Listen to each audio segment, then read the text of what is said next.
Kelly from Craftandacuppa, and today I'm going to show you how to make the Whimsical Wendy Vest. So, as normal, it's a made-to-measure pattern, so you can use any yarn and hook that you wish. I've provided the measurements that you're going to use to work towards, so it's available in sizes extra small all the way up to 5XL. If you want to make any adjustments though, feel free to, if you think it's a bit tight or you want it a bit tighter, just go ahead, do you. So basically it's got these little, let me come a bit closer, we've got a bit of some picots going on, and then we've also got this fancy edging at the bottom. Now both of those are optional, but that's the reason why it's called the Whimsical Wendy Vest, because you know it's a little whimsical. And Wendy's my mummy, so that's why, that's where it came from. So I think that is about it for now. We just give you a little twirl. I made this one out of hobby acrylic, everyday acrylic DK. Yeah, but for this one, for the tutorial, I'm going to use a cotton. And the thing I love about this is that it's a summer vest, and you can also layer it in the winter. So it's an all-rounder, just what we like. Right, shall we do it? Yes, let's do it. Okay, I just wanted to quickly run through a few things that you're going to need. This tutorial is done in US terms because that's just how I learn and it makes more sense to me. So US terms. I just said I was using cotton, but it turns out that this lovely thing here called Sunflower Delights is actually microfiber acrylic. But it does feel like cotton, so I'm not sure what to do yet. Do I do two of these, one, like rounds, 2 rounds, and one of these? I think I'm going to cake this up and then I can make a decision about the colour changes. It's lovely, isn't it? Oh, lovely, lovely. So these are the colours that I've gone for.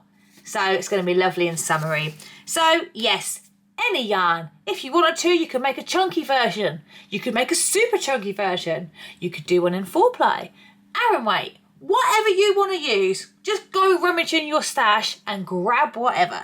Scrap one. Yes, love that. Anyway, I'm talking too much, sorry. Right, pair of scissors you're going to need. A hook to match your yarn. Now, mine is DK. It's cotton. I've gone with a 4mm for mine.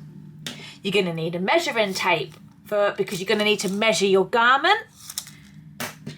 Little tapestry needle for weaving in those pesky ends. How much we love those. And stitch markers. I think that that's everything. Oh, the bin men have just turned up. Sorry if you can hear them, noisy people. But they're only doing their job. Thank you, bin men. Appreciate you. Love ya. So, let's get on with it, shall we? I'm talking too much. I've just caked up my yarn. Look how beautiful that is. So my colour changes in this yarn are actually quite long. So I've decided I'm going to do 2 rounds of this one, then 1 round, 1 round, 2 rounds, 1 round, 1 round. Okay, let's get started. So what we need to do is make 2 granny squares. Now, if you're like, I know how to make a granny square, I don't need to follow this part of the tutorial, then you can click down into the written description and find the timestamp for the next section, which I believe is going to be like measuring your granny square. Just to let you know, the granny square is going to have in the corners 3 double crochets, chain 2, 3 double crochet in every corner. And you have your sets of 3 double crochets on each side with no chains in the middle, okay? So if you're like, yeah, I know what I'm doing now, then I'll meet you at the next section. If you're like, no, I want to follow along, then stay tuned and we will do it together. I'm just going to make a little slip knot. Now you can either use a magic circle or you can make a chain 4. I'm making a chain 4. So let me just zoom in a little bit. So I'm going to chain 4 and then put a slip stitch back in my first chain to create a loop. Now, because I've used this method for round 1, I need to make sure that I crochet over this loose tail, and then when I get to the end of this round I can pull on the tail and it's going to like close up the loop that I've made. So we're going to chain 3, which classes as your first double crochet, and put 2 double crochets inside the center of the loop.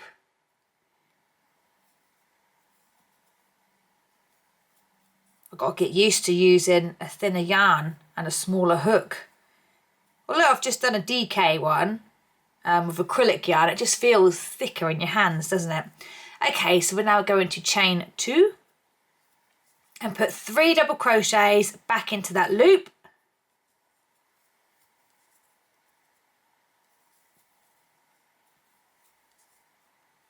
I'm crocheting over that center tail.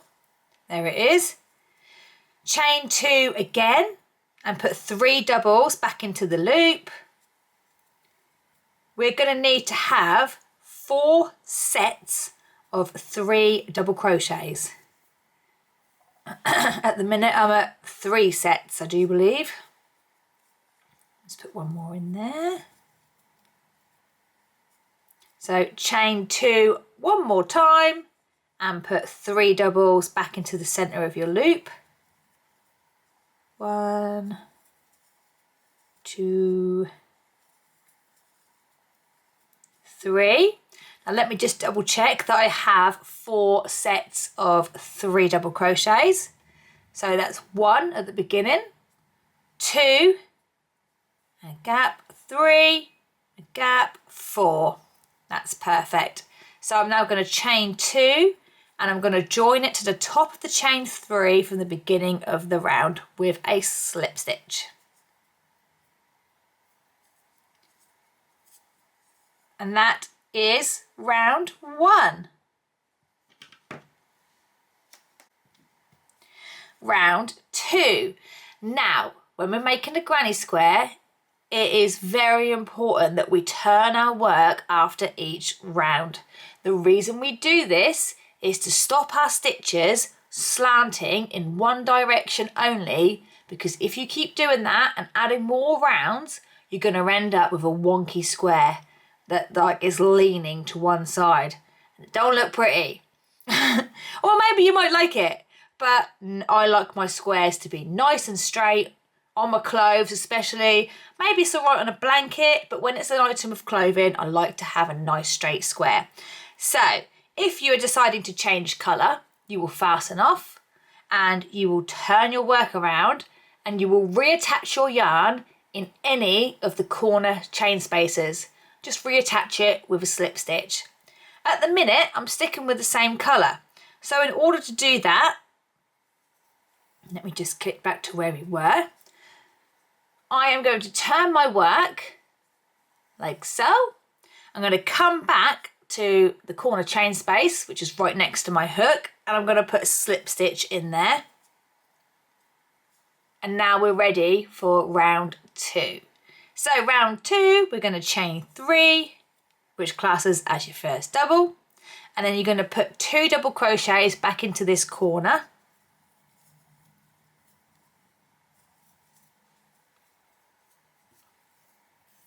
Need some more yarn. Okay, so now we're going to skip over the next 3 double crochets and come straight to this corner here, and we're going to put 3 double crochets in that corner chain space.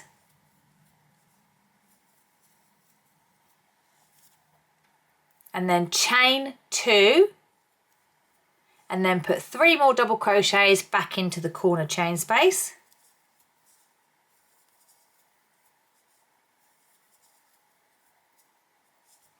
And then we're going to skip over the next 3 doubles and we're going to come to the next corner and put 3 double crochets in there.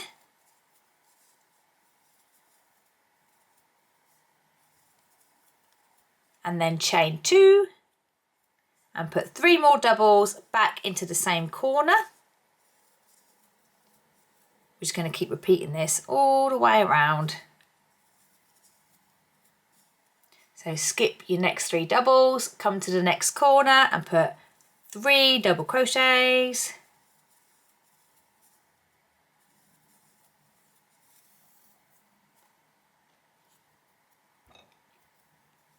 chain 2, 3 double crochets.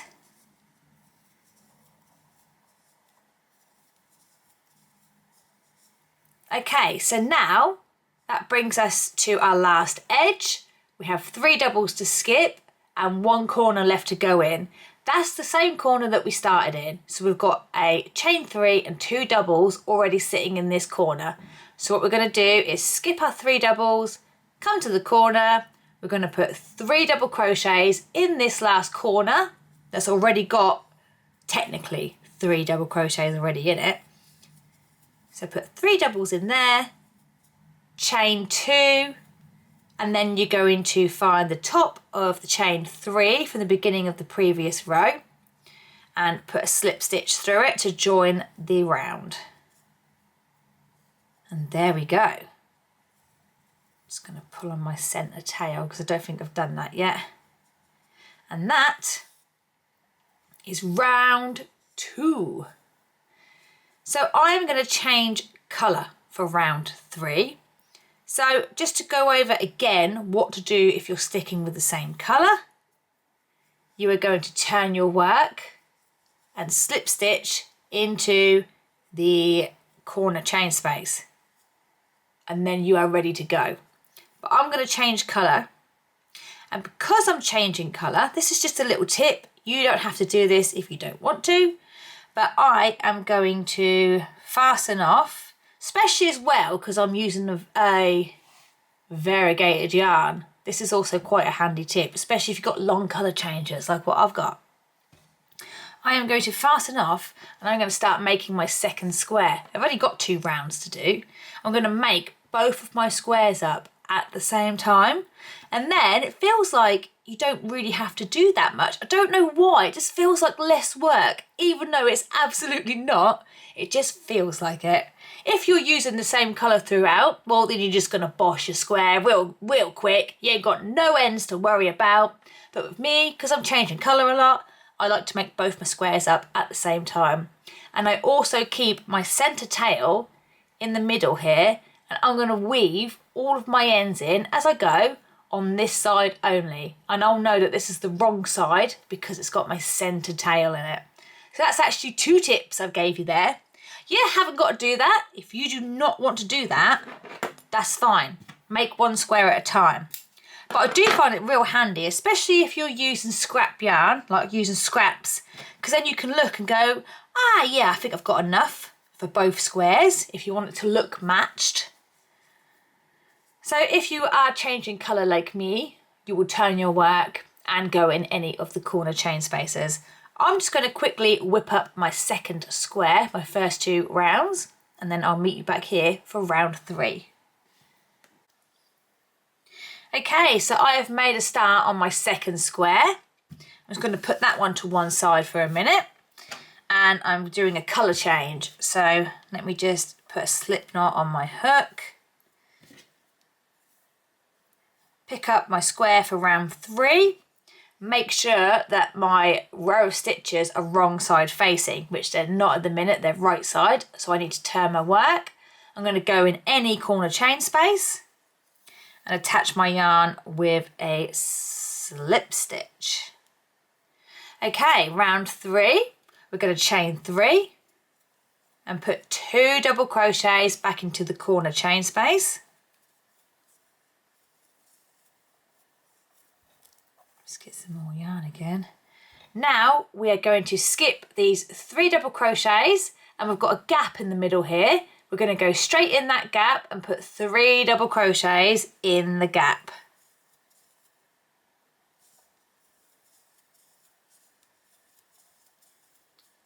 Like so. And then we've got 3 double crochets and then a corner chain space. So in the corner, we're going to skip them 3 doubles, go straight in the corner with 3 double crochets,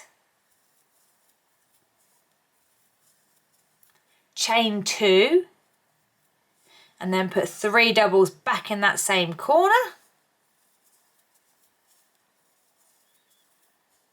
and then keep repeating. Skip 3 doubles, come into the center gap with 3 double crochets,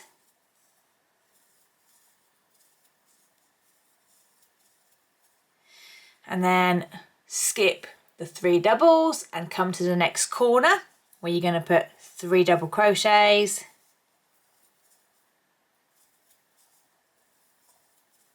chain 2, 3 double crochets back into that same corner, and then just keep repeating that all the way around. So that'll be skip 3 doubles in the gap, come to the corner, 3 doubles, chain 2, 3 doubles. So keep doing that and I'll meet you when we get back near here. Okay, so I literally have my final corner to go in, which has already got my 3 doubles in it. Well, the chain 3 and 2 doubles. So I'm going to skip my last 3 double crochets and come into this final corner and put 3 doubles in there. Whoop. 1, 2, 3, and then chain 2, and then join it to the top of the chain 3 from the beginning of the round with a slip stitch, like so. So I'm going to be changing colour for my next round, but I'm going to show you one more time what to do if you're sticking with the same colour. Nice and easy. You're going to turn your work and then put a slip stitch back in that corner chain space, and you are ready for round 4. But I'm not doing that, I am changing colour. So this is where I start to get loads of ends. Yippee doodah. But I say that, it does look really good, so we'll just have to deal with that, won't we? Right, let me fasten off. This is what's going to happen for me, right? Because no one enjoys ends. Don't tell me you enjoy an end. If you do, well, fair play, I wish I was you. But I literally don't like my ends. So from here on out, I'm going to come on. I'll do it off camera. Or maybe I could do it now, actually. So at the minute, I have one end that I feel I could weave in, which is this one right here. I'm keeping my centre one in place, and this is going to be the wrong side. So I'm just going to get my needle and I'm going to weave in this other end that I've got going on here. I'm just going to literally weave it along the stitches.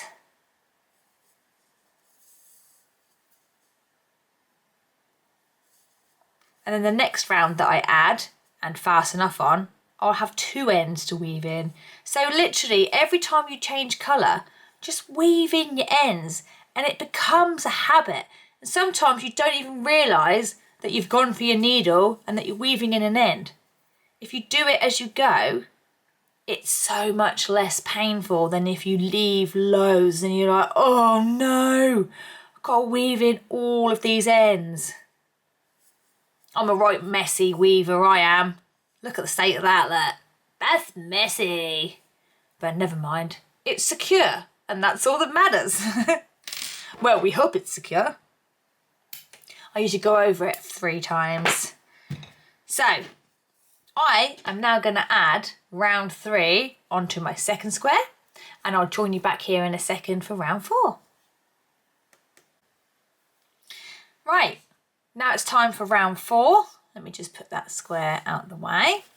I am changing colour, so I'm just going to attach my new yarn with a slip stitch.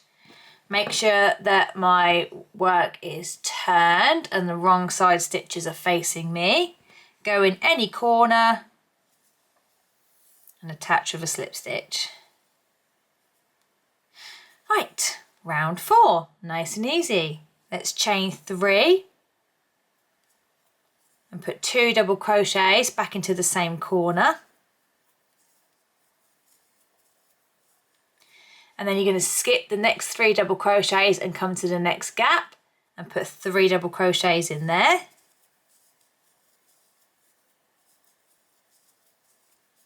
Skip 3 doubles, come to the next gap and put 3 double crochets in there.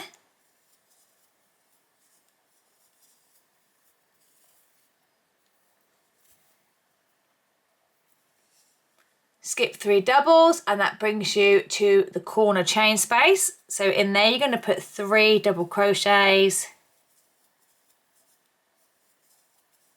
chain 2, and then 3 more doubles back into the corner. Nice and easy. So we are literally just skipping 3 doubles on each edge and going in every gap with 3 doubles, and then in every corner 3 double crochets, chain 2, 3 double crochets. So I'll do this little bit with you here, and then I'm just going to let you get on with it. If you're not sure, again, just rewind the video and yeah, rewind the video and follow along again. That's the beauty of this, is you can literally go back, well, not rewind. Oh my gosh, I'm showing my age, aren't I? It's because I grew up with tapes and videos. Just rewind it. That's how we used to find our video, you know. We had to rewind a tape. And it was a nightmare, because you'd be like, play. No, not yet. Rewind. Play. Oh no, we've gone too far. Fast forward. Play. Yeah. But it's fine. That's all we ever knew. So it wasn't really an issue at the time. Right. Stop talking. Skip next 3 doubles. Go in the next gap with 3 double crochets.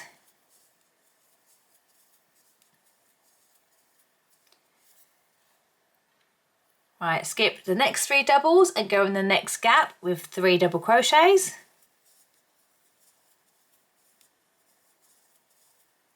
And then that brings you to the corner. So you're going to skip the 3 doubles, go straight in the corner with 3 double crochets. Oops, that just fell out. Just got a bit carried away and it just come out. Chain 2, 3 double crochets back in the same corner.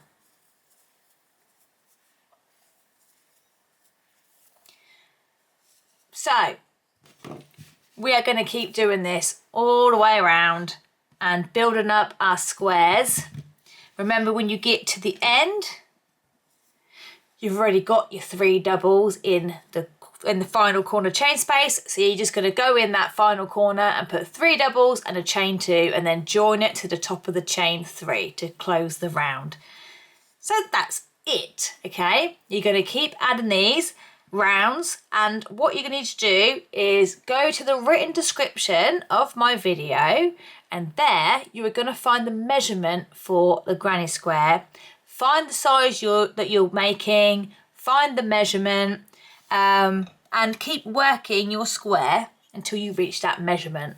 I'm just going to get a few more rounds on here, and then my next video is going to show you how to measure the square. So for you it's going to be like a few seconds. For me, a few minutes. But hold tight and I will show you how to measure your squares. Right, so I have got a little square going on here. I'm definitely nowhere near my measurement, but I'm going to show you how to measure your granny square. So you're going to need to find the finished width of a granny square for the size that you are working towards in the written description. I'm making a size small, and it says that I have got to work my square to roughly 30.5 centimetres. Now I say roughly because we're all using different yarns and different hooks, and we're doing it in rounds. So every time you add a round, you're adding like double the amount of width to it. So there's a high possibility that you're not going to reach 30.5, but as long as you are very close to it, you know, it doesn't matter if you're out 0.5 or to 1 centimetre. It doesn't matter. So to measure it, do not measure the sides. That's a no-no, because it doesn't really give a true representation of the measurement. You're going to go straight across the middle or straight down the middle, whichever one you prefer. So at the minute, going straight across, I'm at 13 centimetres.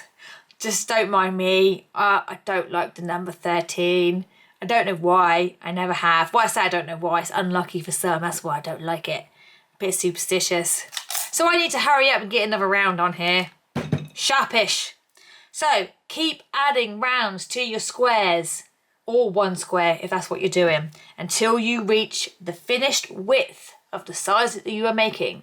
And I will meet you back here when you have 2 squares that size. I've now got to actually add a round to here, but I feel like I need to add one to here quickly because it's got 13 centimetres, because I'm just a bit weird like that.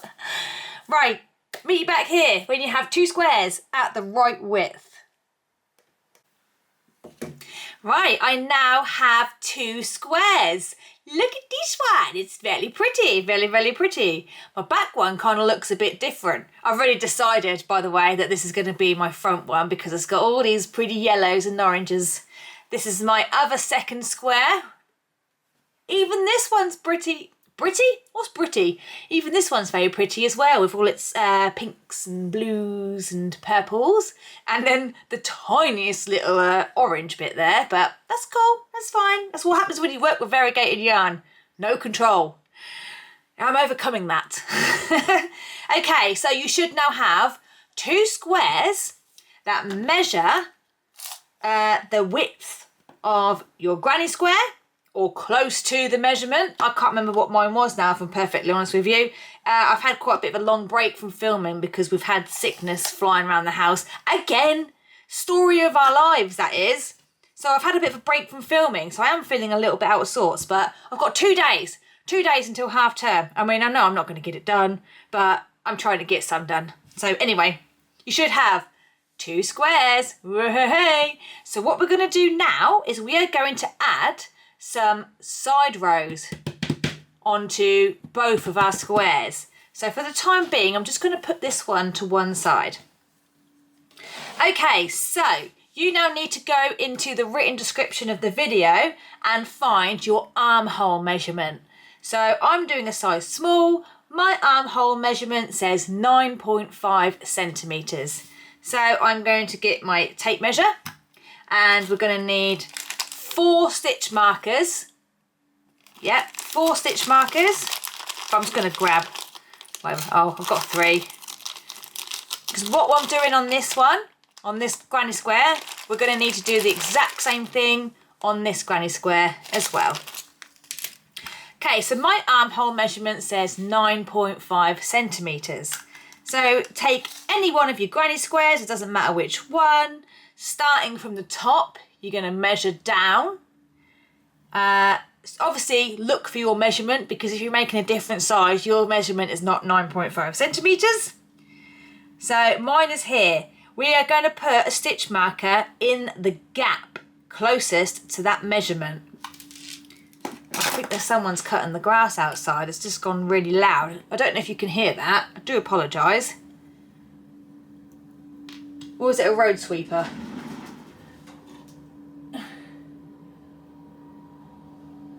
It's a road sweeper. Oh, isn't that good timing?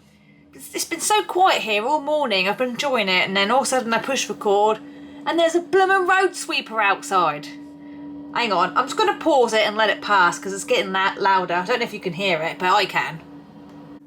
Okay, it's kind of disappearing a bit. I mustn't grumble too much, hey, because it is cleaning the roads for us. Be good if they'd done the potholes too. We've got some terrible, well, you don't even want to know what's going on down our road. It's like the whole road has done a massive dip and it's going across the whole road. Every time I drive over it, I'm like, oh, please don't open up, please. It's quite scary. Okay, so what was I saying before the road sweeper come along?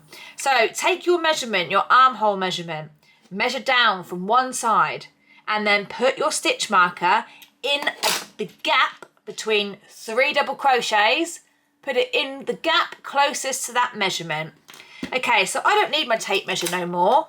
What I'm going to do is I am going to count the gaps from the top to my stitch marker.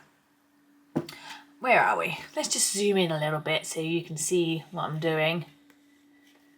So starting from the corner, I have got 1, 2, 3, 4, 5, and my stitch marker is in the 6th. That's such a weird one to say, isn't it? 6th.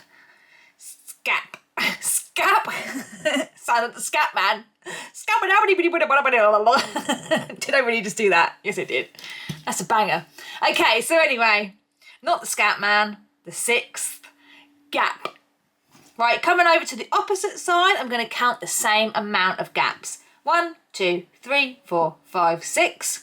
I've put it in gap number 6 to replicate what I've done on this side. So let me just zoom out a little bit. So what I'm going to do now is I'm going to grab my second granny square and just move this one away. I know that my stitch marker needs to go in. Oh, I've got an end. Oh, you little monkey. I'm real good at weaving in ends, but I've missed one there. Where are we? I know that I need to put my stitch marker in gap number 6, I'm going to call it, because, yeah, my birthday's on the 6th as well. The 6th. What am I doing? Right, 1, 2, 3, 4, 5, 6. I'm putting in my stitch marker, and then the same on the opposite side. 1, 2, 3, 4, 5, 6. Remember, yours might not be number 6. Make sure you take your correct measurement for the size that you are working towards. Okay, so what we're going to do now is we are going to be adding rows from the stitch marker down to the bottom. And we're going to go back and forth, and now you're going to need to find the measurement for adding extra width. Okay, so I'm doing a size small. My adding extra width measurement says 3 centimetres. So that means I need to add about 3 centimetres on each side. There and there. 3 centimetres, 3 centimetres, and the exact same thing on this one as well. Now, what I do say is make sure that you add an even number of rows. Now, if I'm being completely honest with you, technically it doesn't really matter if it's an odd number, but I said even because if we're all got even rows, then when we come to the bottom section and adding a bit of all the fancy bits around the bottom, we will all be working to the same set of instructions. So if you did odd, your instructions for adding extra rows around the bottom are not going to work out the same as what I'm doing. So this is why I'm saying you need to make sure you add an even number of rows. So don't worry if you can't get to your exact measurement, as long as you are close. And it has to be even. It's so awkward, I know. But follow along and you'll see what I mean in a minute. But yeah, I am awkward, I know this. But this is the thing with made to measure, okay? Because you can use any yarn, any hook from your stash. You know, if I did it so there was a gauge, my voice is going, you would have to do a swatch. There would be a certain amount of stitches that you had to adhere to. There'd be a lot of counting, and you would not be able to use any yarn and any hook from your stash. So we're going to have to do all these little fiddly bits to make it work. So I am doing a size small. I've got to try and add 3 centimetres on this side and 3 centimetres on this side, but I need to add an even number of rows. Right, let's do it. Okay, so I'm just going to get my yarn ready.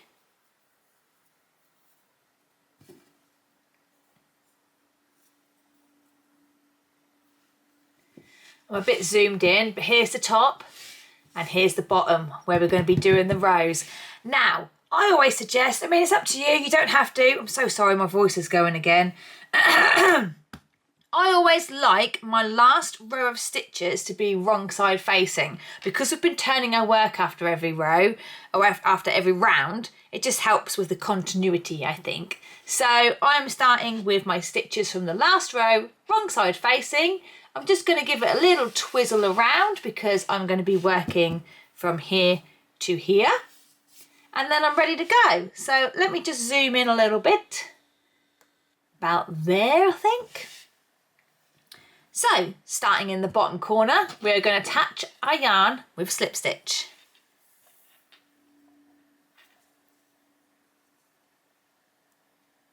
And then chain 3, which is going to class as the first double crochet. And then we're just going to put one more double crochet back into this corner chain space. And now we can continue with our normal stitch pattern of skipping over the 3 doubles and putting 3 doubles in the next gap. I've just been using a 6mm hook, so going down to a 4mm feels all fiddly. Just keep putting 3 doubles in every single gap. And do that until you reach your stitch marker, and I will join you back here at the stitch marker. Okay, so I literally have my gap with the stitch marker left to do. So we're going to do what we've done at the beginning. We've only got 2 double crochets. Technically, obviously, one's a chain 3, the other one's a double crochet. So we're going to end this row the same way. So I'm just going to put 2 double crochets in this last gap with the stitch marker. And that is row 1. Now we need to add an even number, so I need to put another row on, and then I'm going to check what my measurement is. So this is row 2. We're going to chain 3 and turn our work. Now row 2 has just 1 stitch at the end and 1 stitch at the beginning. Row 1 has 2 stitches at the end, and row 2 has 1 stitch. So we're going to chain 3. That's going to class as your first double. You're going to skip that double crochet right there, which is there, and we're going to come straight in to the next gap with 3 double crochets. Oh, my voice is so annoying. Why is it failing me? I do apologise. So we're going to go back to putting 3 double crochets in every single gap. Oh, I just got a bit twisted there with my... Oh, that's a bit annoying. Hang on a minute. Where am I now? I'm right back near the beginning there. So yeah, keep putting 3 double crochets in every single gap, and I will meet you back here when you get to the end of the row. Okay, so I am really near the end of my row. I've got 1 gap left and then a double crochet and the chain 3 from the beginning of the previous row. So I'm going to put 3 doubles in this gap.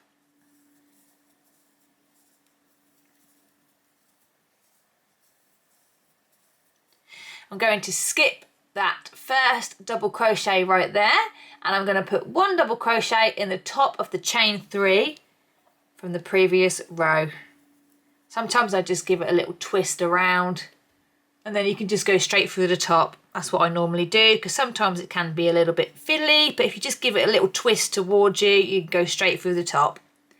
There we are. Right, I've added 2 rows because my measurement's quite small.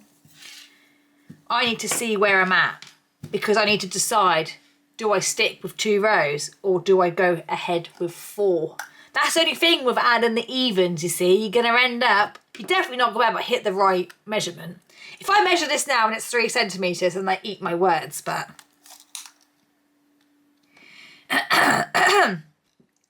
Okay, so if I go from like there, I'm at 2 centimetres. Or if I go back down there a bit, I'm just over 2 centimetres.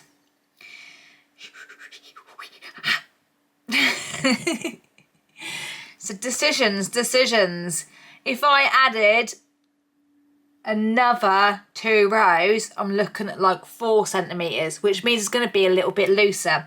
I'm going to stick with my 2 because I'd rather it was tight fitting than a little bit looser. But if you don't mind having it a little bit looser, if you plan on wearing it in the winter as well to layer it, then go for the extra 2 rows.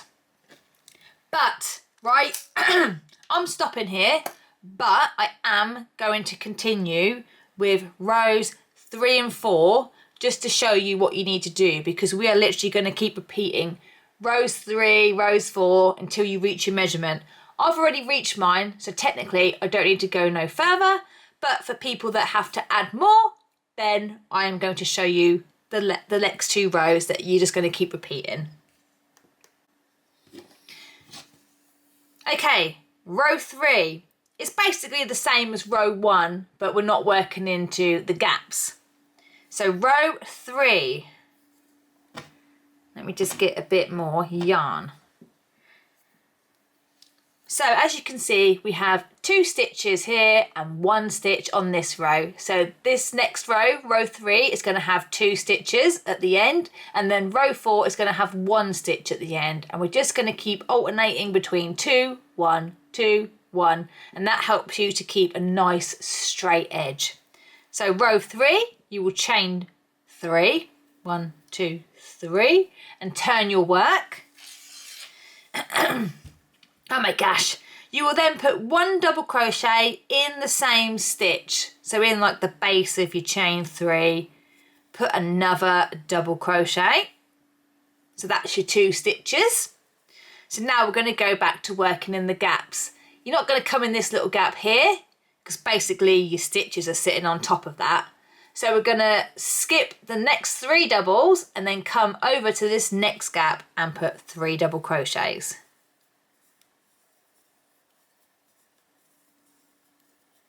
And then keep putting 3 double crochets in every single gap until you get to the end of your row, and I'll meet you back at the end of the row. Okay, so I have reached the end of my row. I've put 3 doubles in the last gap. I am now left with 3 double crochets and a chain 3. So we're going to skip those 3 double crochets and we're going to put 2 doubles in the top of the chain 3. So remember, twist it towards you, just give it a little bonk like that, and then you go straight through the top like bish bash bosh, and put 2 doubles in that top of the chain 3. So that is row 3. Okay, row 4. Because we've just had the 2 stitches on this end, we now have to have 1 stitch on this end. So we're going to chain 3, turn our work, and we're going to come straight into this first gap here with 3 double crochets. Ooh. Again, keep adding 3 double crochets in every single gap, and I'll meet you back here at the end of the row. Okay, so I am now at the end of the row. I've got 1 gap left and then a double crochet and a chain 3. So I'm going to put 3 double crochets in this last gap.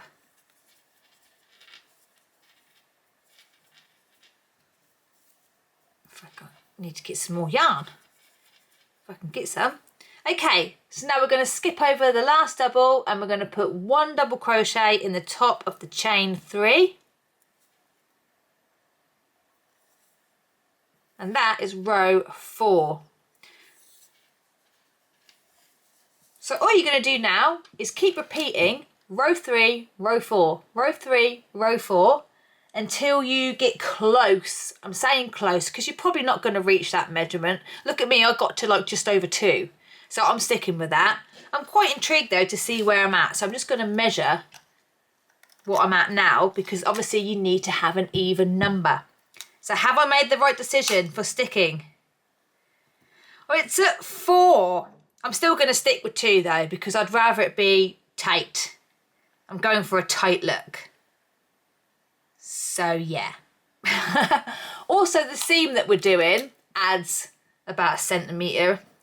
Depending on what yarn you're using, I suppose. But yeah, we are using like a wide seam. So, am I going to stick? Or do I go with... Oh, I don't know now, actually.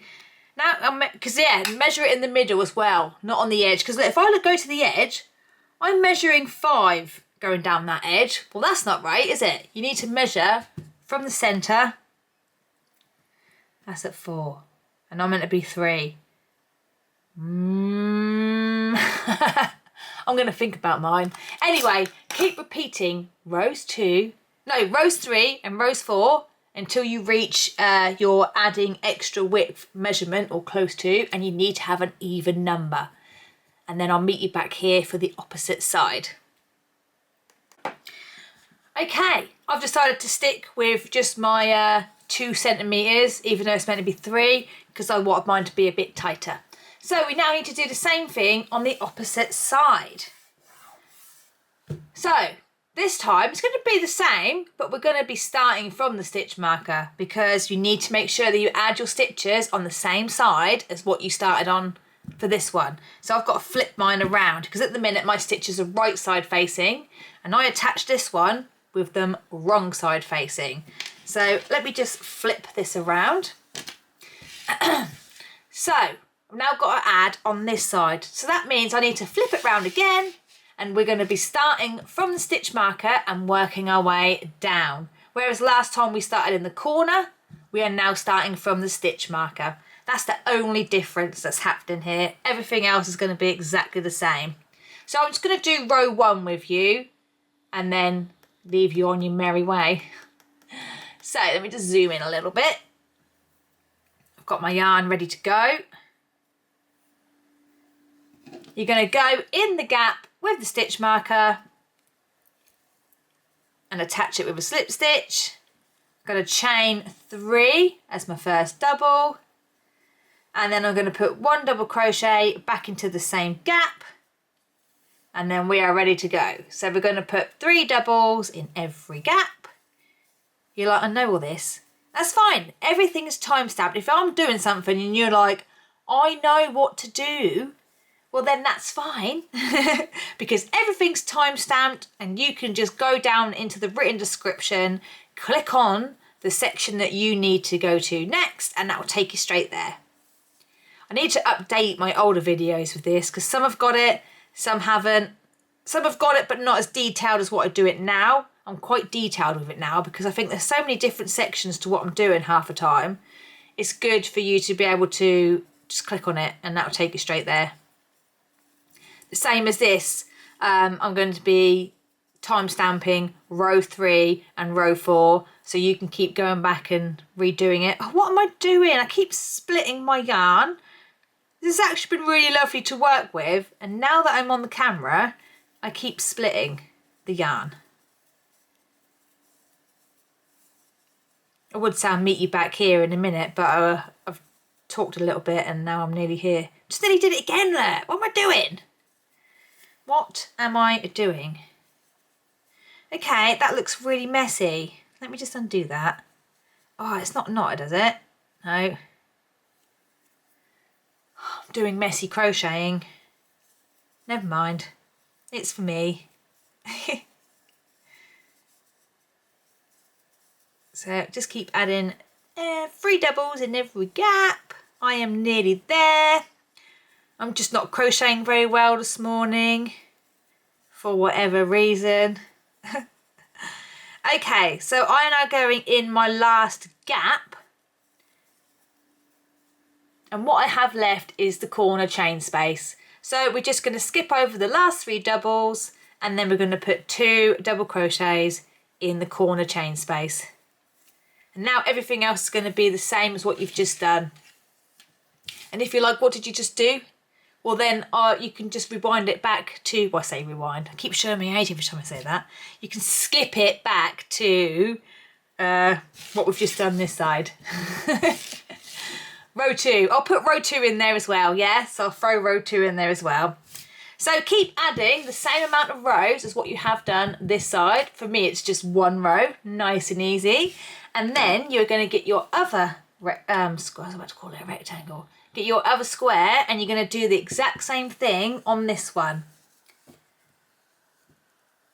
So make sure that you're working from your underarm down. Don't do this bit, otherwise you're going to come to put it together and go, oh no, what have I done? I've done it on the armhole.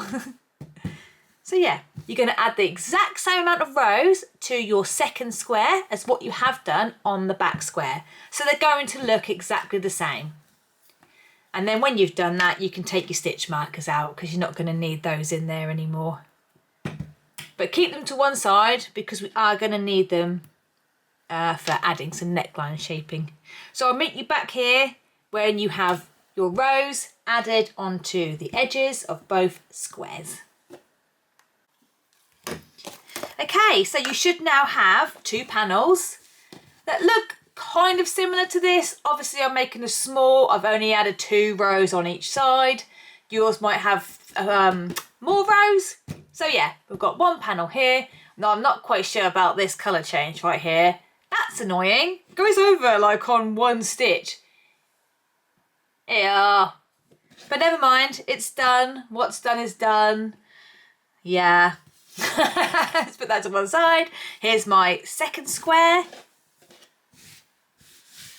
Funky monkeys. Hey. So, next we're going to do front neckline shaping. So you need to decide which panel is going to be the front panel, which panel is going to be the back panel. Now, if you've just done the same colours for each panel, well, it doesn't really matter, does it? But I have decided that I like the colours on this panel. So this one is going to be transformed into the front panel. So now we're going to need a measuring tape again and your stitch markers, because we're going to need to do some measuring here. So you need to go back to the written description and find your neckline measurement. It might say neckline shaping or neckline, or anything like that. So yeah, neckline. For me, I'm doing a size small. My measurement says 6.5 centimetres. So what does that mean? That means I've got to measure 6.5 centimetres here, here. But I'm just going to do it on one side like I did a little while ago. You zoom in. So what is mine again? 6.5 centimetres. So we're just going to go from one edge, 6.5 centimetres, and you are going to go in the gap again, which is closest to that measurement. Now I find if you're like in between, if you're like right slap bang in the middle of 3 double crochets and you're like, well, do I go to this gap or do I go to this gap? Let me just zoom in a bit more. So yeah, just so I'm slap bang in the middle of this one right here. And I'm like, do I go to this gap or do I go to this gap? Personally, I go to the outside gap, which is closest to the edge. Because if you go in, it might make it tight around your head. So I always say go for that one, just to be on the safe side. And if you put it on, you think, oh, well, my neckline's a little bit loose, you can always add more rounds inside the neckline to bring it in. But if you make it too tight, you cannot take it away unless you frog your whole work. So always go for the measurement closest to the edge. So saying that, mine is 6.5. So for me, the gap closest to that measurement is right there. Let me just stick my finger through it and then grab a stitch marker. So just like we did before for the side bits, I'm going to count how many gaps I've got. So including the corner, I've got 1, 2, 3, 4, and my stitch marker is in the 4th gap. So I'm going to come across to the opposite side and I'm going to count 1, 2, 3, 4, and then that matches on both sides, like so. Let me zoom out. Now we are only doing this on the front panel, not on the back panel. So we just need to forget about that one for a bit. We are only adding the stitch markers to the front panel. And now we're going to add rows in between the stitch marker and the gap, exactly the same way that we have just done the side rows. So repeating the, like as it goes on a bit further, repeating row 3, row 4, row 3, row 4. But it's going to be exactly the same as what we've just done for the side rows, only we're adding them to the top to make little strappy bits. Well, it's not really going to be strappies because it's all going to be a bit, oh, I don't know. Whatever, let's just get on with it. Stop talking. Oh, hang on, I've lost my crochet hook. Let's grab that. Okay, so we are now going to add rows like we have just done on the edges, but we're going to do it between the edge of the top and the stitch marker, exactly the same. This one, it doesn't matter if you add an odd or an even number. It doesn't matter how many rows you add, but we want to add about 6 centimetres in length, all of us. Now I know I say about, that's because you might not reach that exact measurement, but as long as you are close, then it's absolutely fine. So I'm just going to do like a little bit with you because we've literally just done it here, haven't we? Remember, if you know what you're doing, then crack on and keep adding rows until you reach about 6 centimetres. and then you can go ahead to the next section, which I think might be assembling. No, it won't. No, it won't. It'll be the back panel. Yeah, I'm jumping ahead a bit here. It's all in the description anyway. Okay, so I'm making sure again that I have my stitches wrong side facing. My last row are wrong side facing. I'm going to go in the corner. Ooh. Oh, what have I just done? So I'm going to go in with a slip stitch to attach my yarn. Chain 3 and put 1 double crochet back into the same gap, chain space, corner. And then we are going to come back to skipping 3 doubles and putting 3 doubles in every gap. I haven't got that many to do.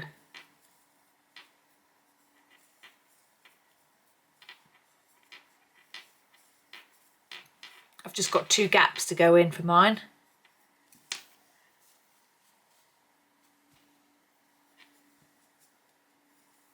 And I am now at the stitch marker gap. So in there, I'm just going to put 2 double crochets.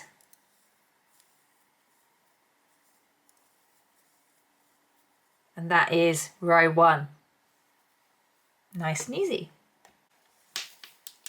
Row 2, chain 3, turn your work, and then skip the next double, come to the next gap and put 3 double crochets in there. You're like, I know this already. So I'm just going to do these 2 rows and then leave you to it. Keep putting 3 doubles in all the gaps.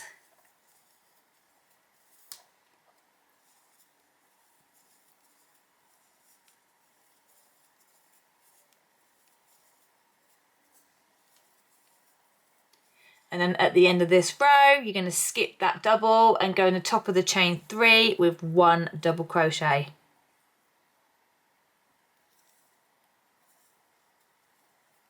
Now you're going to keep repeating rows 1 and 2, or like 3 and 4 from here. If you're not sure, just rewind it back to rows 3 and 4 from the sides. It's exactly the same for this. So you're going to keep adding rows until you reach 6 centimetres in length. Now obviously I've only added 2, but it's the same principle as measuring the sides. You're going to measure from the centre until you reach 6 centimetres. So for me, 6 centimetres is there. So I've probably got maybe 3, maybe 4 more rows to add. And remember, it doesn't matter if you add an odd number of rows or even. It does not matter. So I'll meet you back here for this side. I'll just do the first row with you this side because again, exactly the same thing.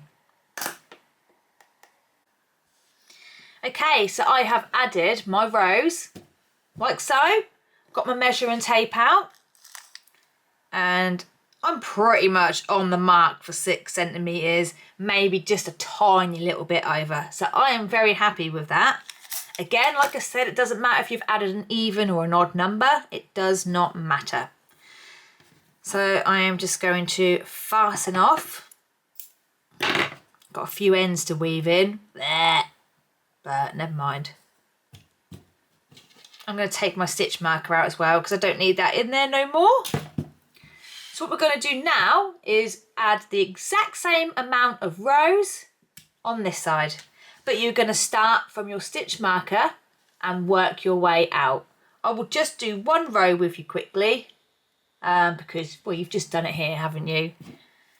We'll just do that first row together and then I will leave you on your merry way, as I like to say. I don't know why, but I do. So get your yarn and you're going to go in with the stitch marker, the gap with the stitch marker in it, and attach your yarn with a slip stitch. And chain 3, put 1 double crochet back in the same gap, and then you go back to the normal 3 doubles in each gap until you come to the end of your row, which for me isn't that far away. I've just got 2 gaps to go in. 1, 2, 3. So now I have got 3 double crochets and that corner chain space. So in the corner chain space, I'm just going to put my 2 doubles. 1, 2. And then I'm going to turn my work and then keep adding rows exactly the same as what I've done there, and for the sides exactly the same. You're just going to keep repeating the rows, so you've got 2, 1, 2, 1 at each end. And I've got 1, 2, 3, 4, 5, 6. Oh, I've actually added 6 rows. So I need to add 6 rows here so it's matching. So I'll meet you back here when your front panel is done. Okay, so I have got my front panel. Both of my neckline shaping bits are done. Neckline shaping bits, that's what I should call it from now on. Okay, so now we're going to do the back panel. So grab your back panel, put the front one to one side. I need to turn mine around actually so that my stitches on my last row are wrong side facing. So for the back panel, we are basically going to do kind of what we've just done on the front panel, but instead of having a little section that we're going to crochet on, we are just going to go all the way across. So how many rows you added for your front panel neckline section is how many rows you're going to add on your back panel. So mine was 6, I think. Let me just double check. 1, 2, 3, 4, 5, 6. So that means I am now going to add 6 rows on my back panel. Exactly the same way that we've just added these on and these. So you'll start off with your 2 doubles and then, well, you chain 3 and a double, basically 2 stitches at each end for row 1. Row 2 will have the 1 stitch at each end. Row 3 will have the 2 stitches again. Row 4 will have the 1 stitch. So yeah, I don't really need to go through this bit with you because we've just done it 1, 2, 3, 4, 5, 6 times. So yeah, we have done it 6 times. So add the same amount of rows on your back panel going all the way across the road. The road? No, don't go across the road. Across the row. Sorry. I've literally just hossed it down to Asda in a mad dash because I've just realised that my girls have got a dress-up day at school tomorrow and they had to bring in a bag of sweets. Well, like I said, everyone's been really poorly. We've not left the house for, like, it feels like 572 days.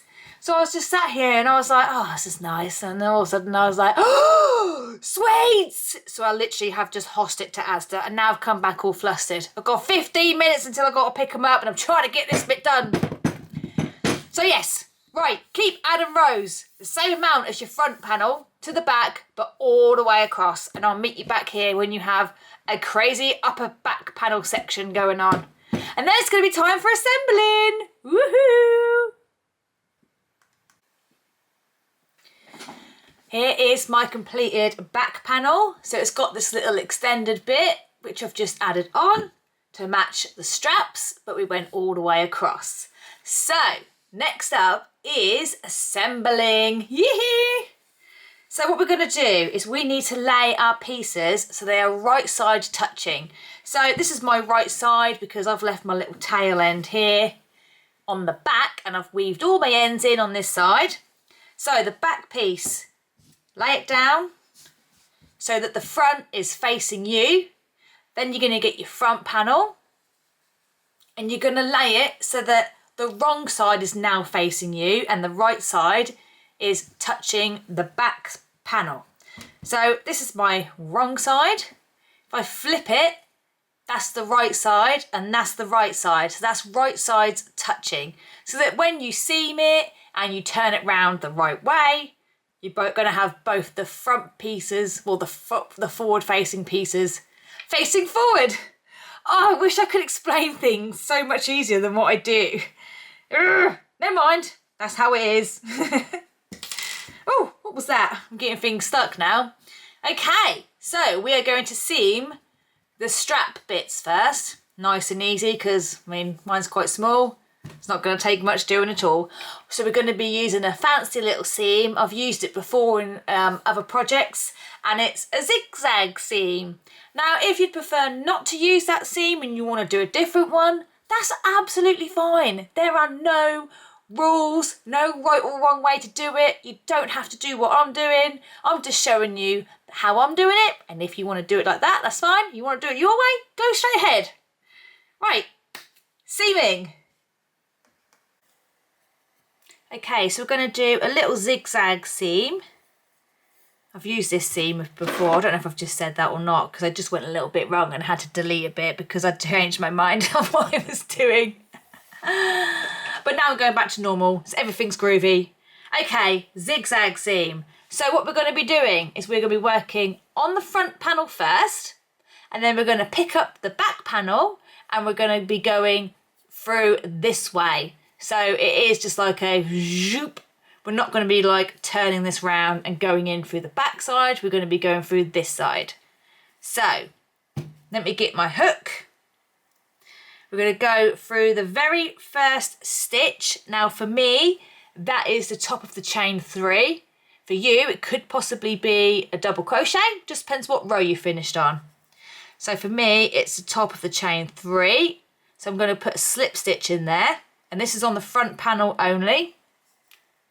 Okay, so what we're going to do now is chain 2, 1, 2, and then I'm going to pick up my back piece and I'm going to go through the very first stitch on the back piece.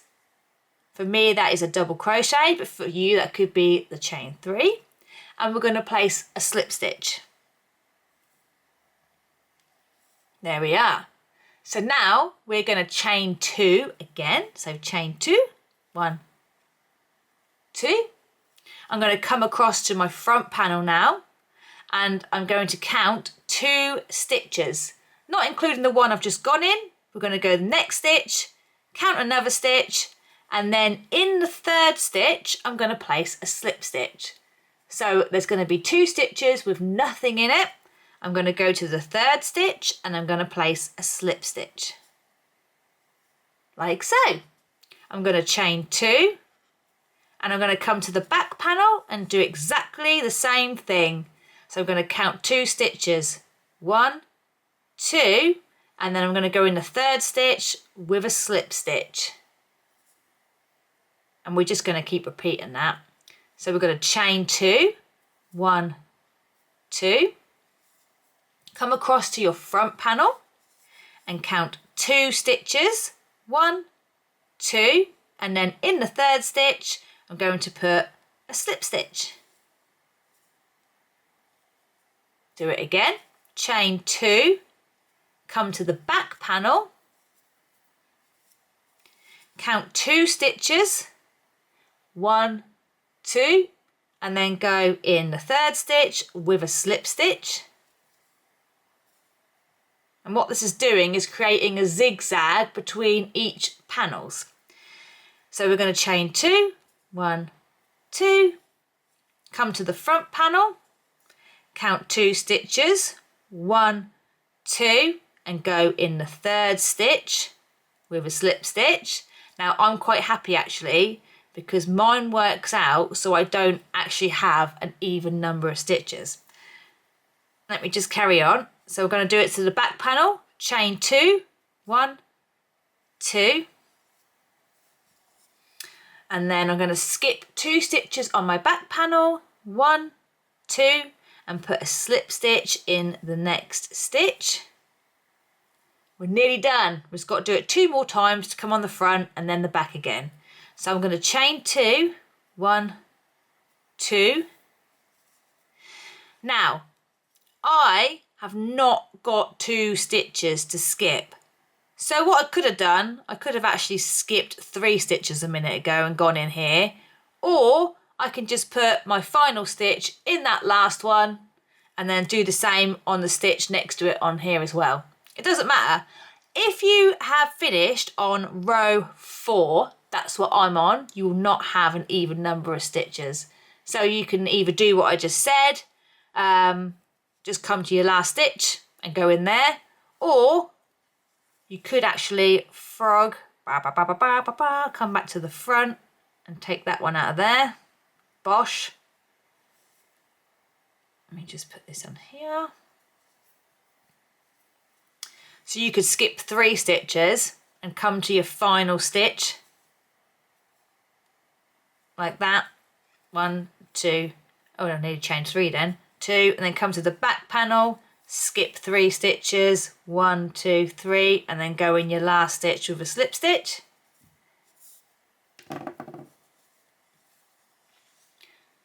So it looks like that. Or you could squeeze another stitch in. These are your 2 options that you can do. If your last row was actually row 3, you will have the exact number of stitches and everything will be hunky-dory. You'll be able to skip 2 stitches and place the slip stitch in the final stitch. So this is another option if you don't have enough stitches. Sorry, I feel like I'm babbling and going a bit all over the place when I'm talking. So let me just come back. Where am I? Skip 2, 1, 2, and go in there with a slip stitch. Chain 2, come to my back panel, 1, 2. So then I now have 1 stitch left. So I'm just going to chain 2, come to my front panel and go through that very last stitch with a slip stitch. Chain 2, that end is getting in the way. Come to the back panel, go to the very next stitch and put a slip stitch. So those are your 2 options. And this is how that one looks. I actually think I prefer the way that one looks. So I'm going to stick with that. I'm going to put my 2 stitches close to each other. You could always do what I did before where I skipped 3 on the last one. But I think I prefer the way that looks.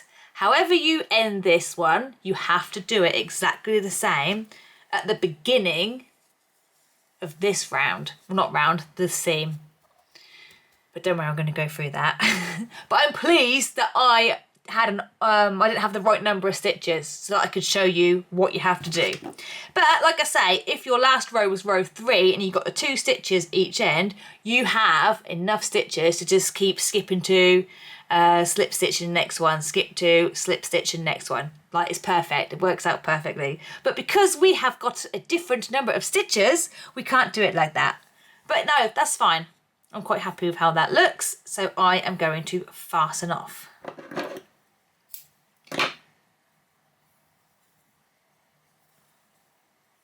Bosh.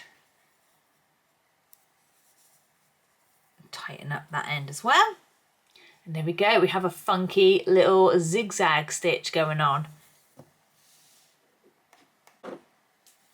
Now we need to do the opposite side. So we're going to be starting from this side and working our way out to the edge. Now what I suggest you do is grab a stitch marker, count how many stitches you have on your last row on the front piece. So I have got 1, 2, 3, 4, 5, 6, 7, 8, 9, 10, 11 stitches. I'm going to come to my back panel and I'm going to count 11 stitches and I'm going to put my stitch marker in the 11th stitch, and that's how I know the first stitch that I need to go on, because obviously we're working from this edge and going out. So let me count my 11 stitches. 1, 2, 3, 4, 5, 6, 7, 8, 9, 10, 11. So I know that that is the first stitch that I need to go in. Now, because I had the awkward number of stitches, I've got to replicate exactly what I've just done this side. So for me, that was, let me get my yarn. Remember, if you had the other row, then you're good to just keep doing exactly what you've done on here. So you will do a slip stitch, chain 2, slip stitch, chain 2, skip 2 stitches, slip stitch, skip 2 stitches, slip stitch, and then just keep doing that. But for me, I'm on the awkward row where I didn't have enough stitches to do that all the way across. So I need to replicate exactly what I've just done here. So for me, that was going through the first stitch with a slip stitch,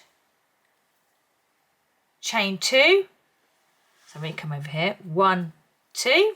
I'm going to go in the same stitch as my stitch marker and put a slip stitch. Now in order to copy exactly what I've just done on the opposite side, I now need to chain 2 and go in the very next stitch on the front panel with a slip stitch, chain 2, come to my back panel and go in the very next stitch with a slip stitch, chain 2, and now I can go back to the normal design of skipping 2 stitches.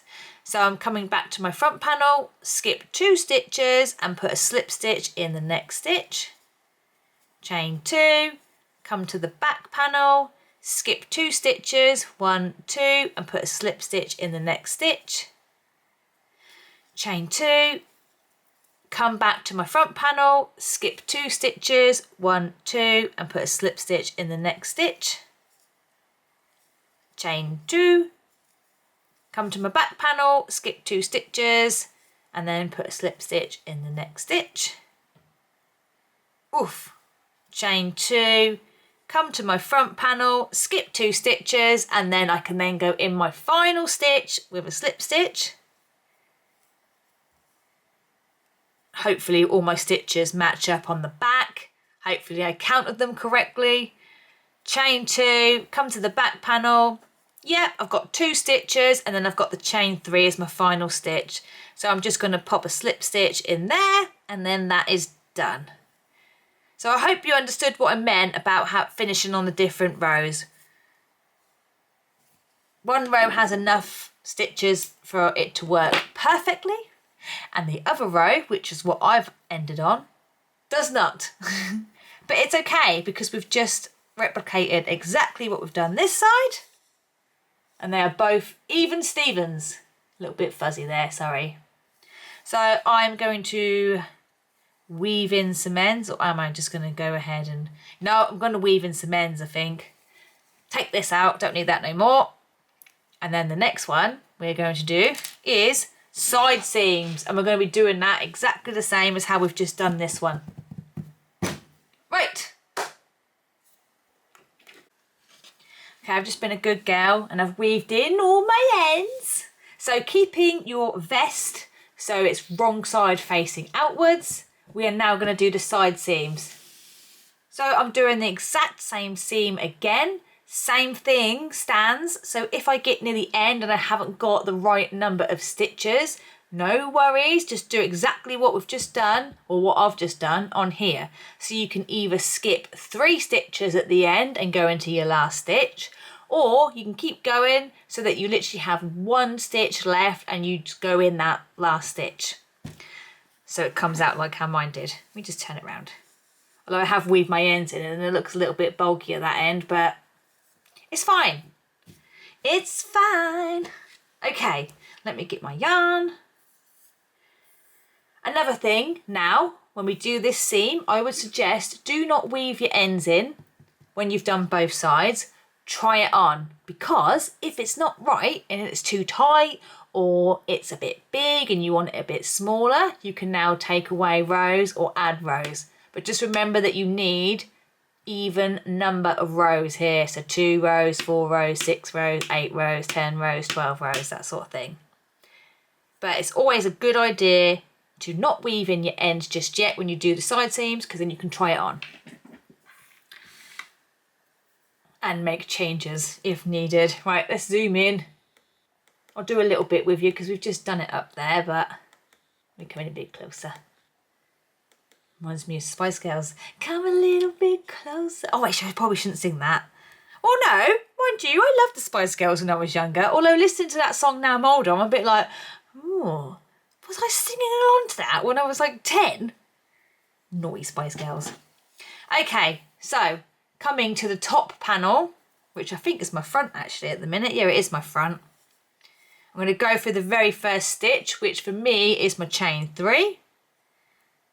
So I'm going to put a slip stitch in there, chain 2, come to the back panel and go through the very first stitch with a slip stitch, chain 2, come to my front panel, skip 2 stitches, 1, 2, come to the next stitch and put a slip stitch, chain 2, come to the back panel, skip 2 stitches, 1, 2, come to your next stitch and put a slip stitch, chain 2, come to the front panel, skip 2 stitches, 1, 2, and put a slip stitch in the next stitch, chain 2, come to the back panel, skip 2 stitches, 1, 2, and then put a slip stitch in the next stitch, chain 2, and then you're going to keep doing that backwards and forwards until you get to the end.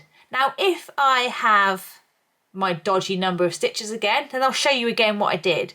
But if not, if I've got an even number of stitches, I'll also show you what I did, because you haven't actually seen me do that because I didn't have the right amount on here.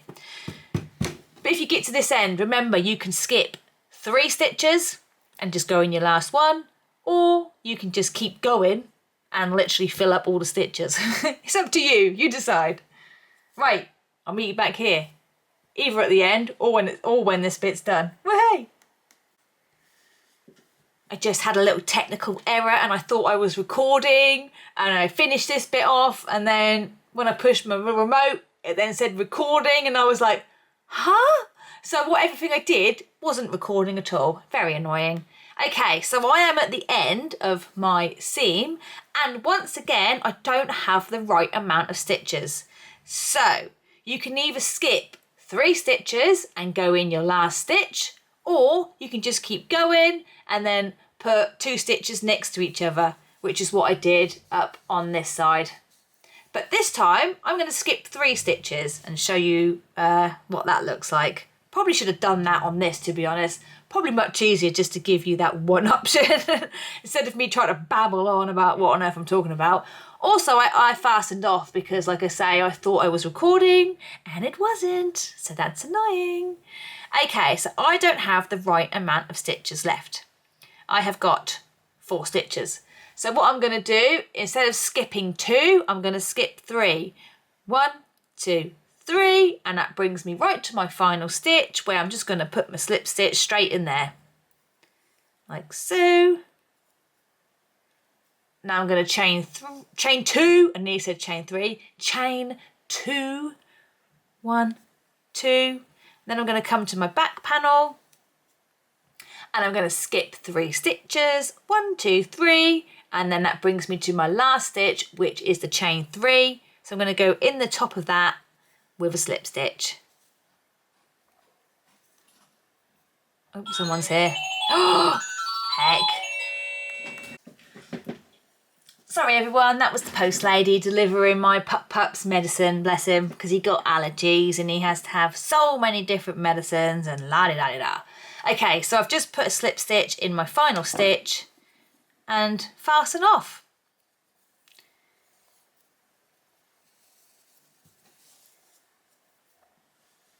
And that actually looks loads better than what I've just done, to be fair. Oh, always the way, innit? But yeah, that's all right, innit? Okay. So I wouldn't I wouldn't weave in any ends just yet. I'm not sure if I mentioned it a minute ago. I'm pretty certain I did, but obviously I had a minute there where I wasn't recording, so now I can't remember what I've recorded and what I haven't. But I'm just going to flip it round and do the other side before I weave in my ends, because I can try it on, and if I don't like the fit, I can undo the seam, which will be very annoying, but I can then make adjustments to the side rows. That's how great it is when you make your own clothes, isn't it? Is that you can make adjustments so it fits your own body shape. Okay, so for the opposite side, I'm literally just going to flip it round and go from the bottom to the top again and do exactly how I did it just now. So that means I'll be skipping my 3 at this end, starting from this end. Lovely old job. Right, I'll meet you back here when we've done the seaming. Oh, let me just zoom out a minute. Okay, right, I've tried my top on. I am very happy with the fit of it. It all has worked out very well for my body shape. So I've weaved my ends in, and we're now moving on to the next section, which is the sleeve edging. So we're going to be working just around this section here, like so. So what are we going to do? We're going to do some single crochets and picot stitches. So what I'm going to do is still working on the wrong side of your fabric, sorry, not the right side. Keep your top the wrong side out, because we like to work our picots on the wrong side and then they pop forwards to the front. The only time we don't do that though is when we add the bottom layer, because we kind of have to do the picots on the right side. But never mind, it still looks okay. Right, let me get my yarn.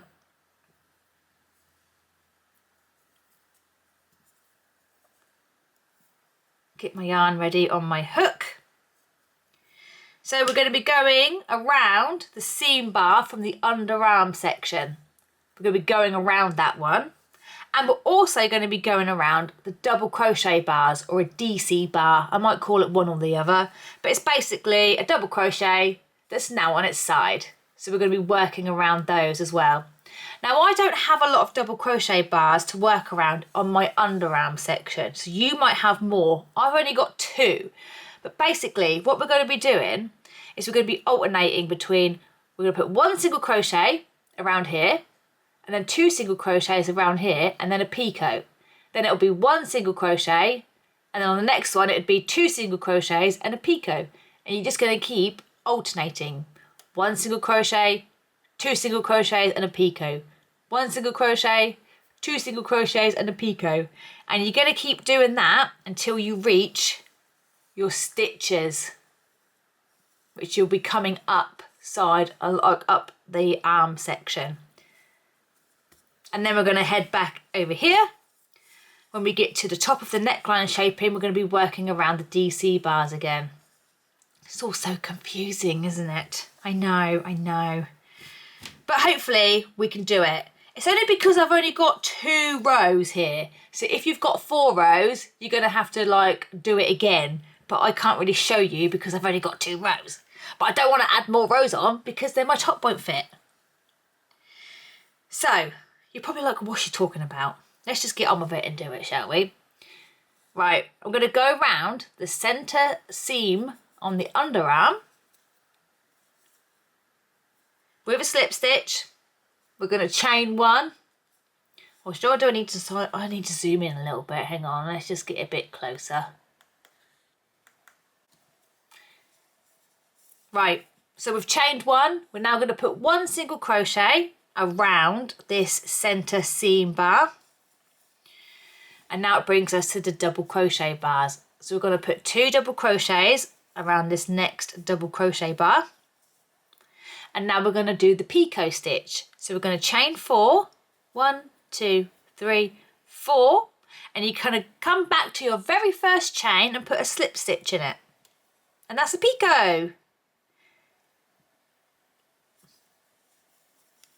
So the next DC bar, I only have 1 left. I'm going to put a single crochet in it. Bosh.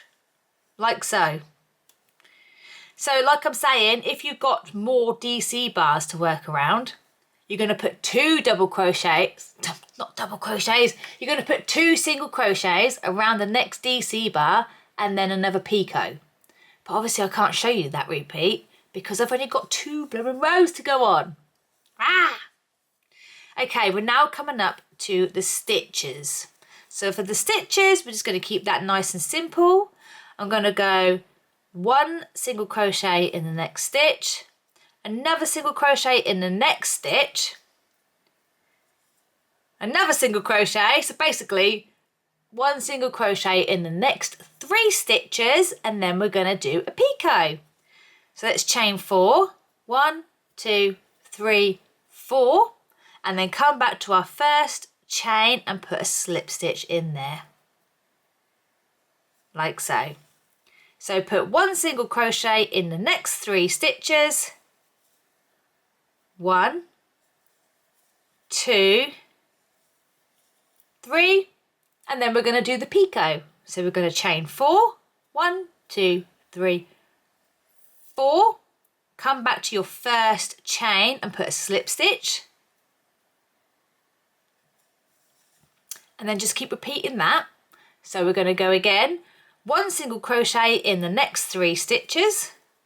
1, 2, 3, and then we're going to do the picot. So we chain 4, 1, 2, 3, 4. Oh, I need a little bit more yarn.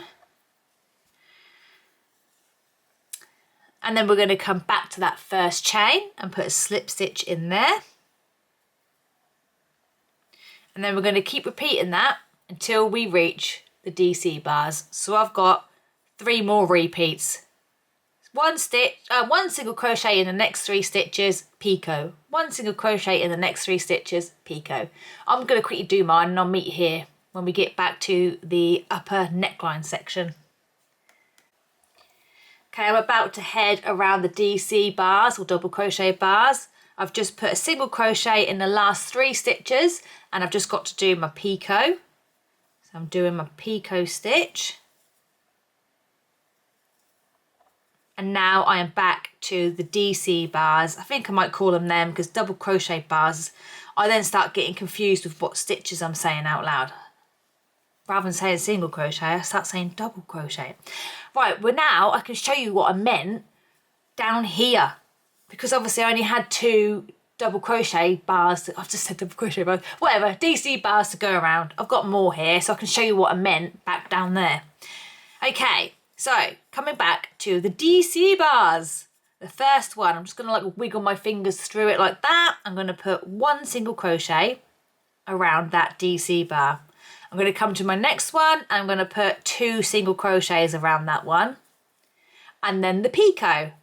1, 2, 3, 4.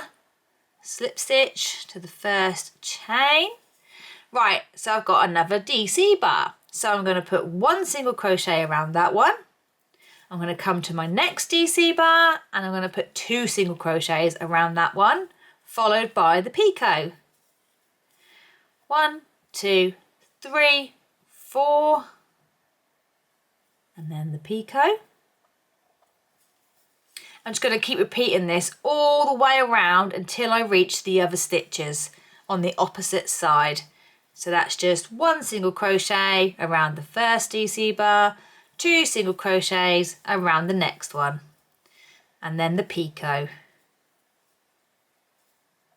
We're going to include the seam bar as well. Just keep working all the way around. 1, and then 1, 2, and then a picot. So I will meet you back here again when we get down the opposite side and we have then reached the stitches and we've come off the DC bars and we're back to the stitches. Okay, I've got my last DC bar left and it's fell on my just 1 single crochet. Well, that's fine. I'm just going to put my 1 single crochet around there. But when I start on my stitches, I'm going to start again fresh. So by fresh, I mean I'm on my stitches now. So it's going to be 1 single crochet in the next 3 stitches. And then the picot. 1, 2, 3, 4. Slip stitch, and then 1 single crochet in the next 3 stitches. 1, 2, 3, and then picot. 1, 2, 3, 4. Oh no, I lost it right at the last minute. Can I fix it? Yeah, I got it. So just keep doing that until we make it back down to the side, extra side bars that we added on. Okay, hang on, I'm not quite sure about that picot. I feel like I might have gone through the wrong chain. Hang on, probably should have done that off camera. Right, I'm coming back to the DC bars down here. I've just got to do my last picot. 1, 2, 3, 4. And then go through the last stitch. Oosh. No, I ain't done that right again. I've split it. Ah! Then we do it again. 3rd time is a charm. 1, 2, 3, 4. Go through the last or the first chain with a slip stitch. There we go. Okay, so I'm coming up to the end of my round. So I'm going to put 1 single crochet around the next DC bar, if I can get around it. And then I'm going to put 2 single crochets around the next DC bar, followed by a picot. 1, 2, 3, 4. Slip stitch. And then I am going to join it, because I haven't got no more DC bars left, obviously. I'm now going to join it to the first single crochet that I made with a slip stitch. And there we go. That is the sleeve edging.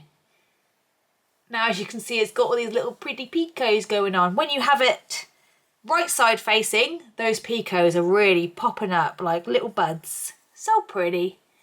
So I'm going to fasten off. Like so. And I'm going to do the exact same thing for the opposite side. But I'm going to do that off camera because everything that I've just done for that one is going to be identical for this one. So I'll meet you back here for, it'll be the neckline after this. We're getting close, guys. We're getting close. Okay, so I've done both my underarms, well, underarms, outer arms, seaming and picots. Not seaming. Oh my goodness gracious me. Whatever, I'm just going to carry on. I'm on a race against time. I've not weaved any ends in because I've got 1 hour until I have to pick the girls up from school, and then it's half term. I feel like I'm saying this on all of my YouTube tutorials. Can I make it to the end? I'm trying. I'm not helping myself though, am I? Right, we're going to do neckline now. Again, we're going to put picots on like every 3rd stitch. Again, if you don't want the picots, then you don't have to do them. You can just do the single crochets. So let me get my yarn. We're still working on the wrong side of the vest. So let me kind of just turn it round a little bit. We're going to be starting here, like so. And we're going to be working around the seam bar. Let me zoom in, hang on. Right, seam bar. We're going to be putting 2 single crochets around the seam bar. So let's attach our yarn with a slip stitch.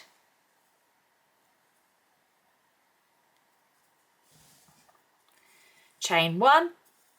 We're going to put 2 single crochets around the seam bar. 1, 2. Right, we are now coming up to our stitches again. So it's 1, 2, 3, picot. So what I'm going to do, I'm going to put a little picot right here just to help break it up a bit. 1, 2, 3, 4. Like so. You know, there's going to be a chance that we might not be able to evenly add our picots, but as long as they're like pretty close together, it's not going to be noticeable in any way, shape or form. Right, we are down, we're on the back bit actually, the back neckline, and we're now back in the stitches. So we're going to put a single crochet in the next 3 stitches. 1, 2, 3, and then we're going to do a picot. 1, 2, 3, 4. Again. Single crochet in the next 3 stitches. 1, 2, 3, and then do a picot.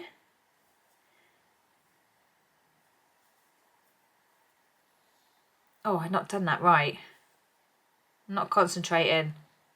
It's because all I'm thinking in my head is, hurry up, you gotta get the girls in a minute.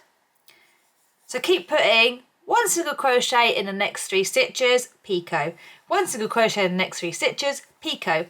Now your stitches might be laid out a bit different to mine because it all depends on how many stitches you used when you seamed these bits on. So don't panic if you get here and it doesn't end on a picot. Remember, you could like add a picot just before the end or add a picot on the next stitch. We're just kind of like, not bodging it, but kind of bodging it, kind of just eyeballing it and just kind of evenly placing the picots as evenly as we can.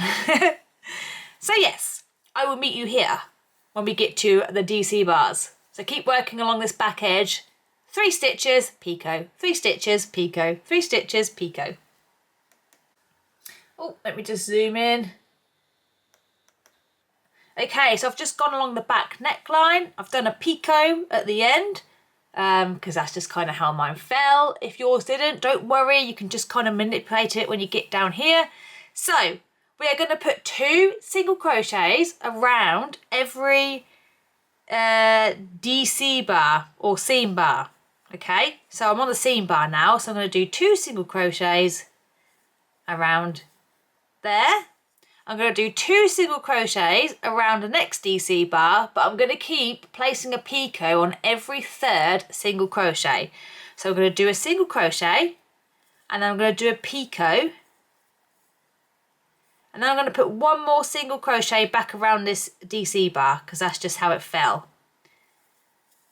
Just got to remember that each DC bar needs 2 single crochets around it, but every 3rd single crochet you are still putting your picot. So for me that's 1, 2 around the next one, 1 around this one, and then a picot, and then another single crochet around the same DC bar. Does that make sense? 2 single crochets around every DC bar, but on the 3rd single crochet you must do a picot. Right, 1, 2, and then a picot, 1, 2, 3, 4. If you're like, what is she talking about? Well then just place your picots wherever you want them, just to make them look as even as you can. You know, that's all. Just try and keep them looking even. 1, 2, oosh. So although I've just put 2 single crochets around my last DC bar, I'm now on my stitches. I'm going to go back and reset myself. So I'm going to do like single crochet in the next 3 stitches. Picot. 1, 2, 3, picot.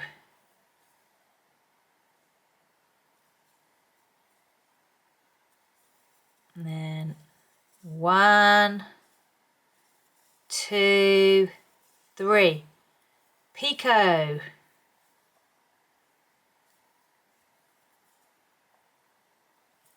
Let me just go back and check that it looks all right. There is a little bit of a bigger gap there, but I think it's going to be all right. No one's going to notice.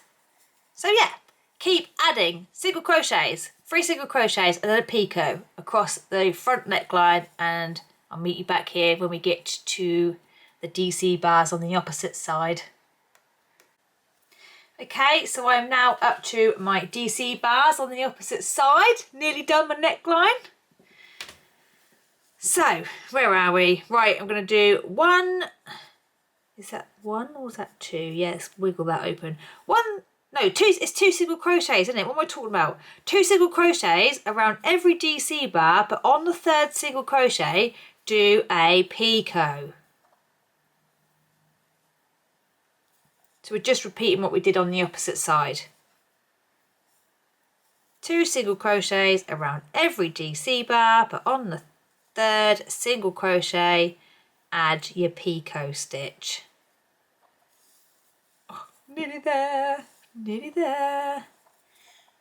1, 2, 3, picot.